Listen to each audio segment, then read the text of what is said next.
Des médicaments pour le rhume? Ouais. Il va falloir faire du tri. C'est vrai? Bruno Toussaint est un ancien généraliste. Selon lui, ces médicaments seraient inefficaces, voire dangereux, à cause de leur composition.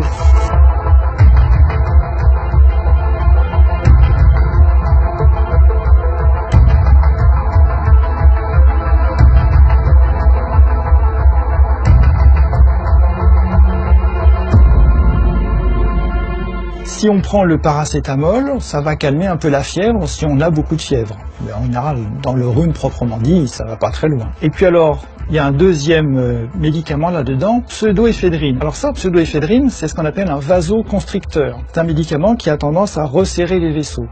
Alors ça diminue un peu les écoulements du nez et ça dégage un petit peu le nez. Ça fait pas des miracles, ça dure pas longtemps. Et puis surtout le problème bien sûr c'est que c'est pas spécifique du nez du tout. C'est un médicament en comprimé qui fait de l'effet sur l'ensemble du corps.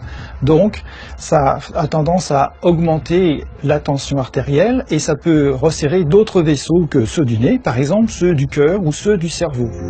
Ces effets secondaires sont bien signalés sur les notices. Risque d'accidents vasculaires cérébraux, d'hypertension artérielle et même d'infarctus du myocarde. Les plus graves sont causés par ces vasoconstricteurs comme la pseudoéphédrine, une molécule présente dans la composition d'un médicament anti-rhume sur 2.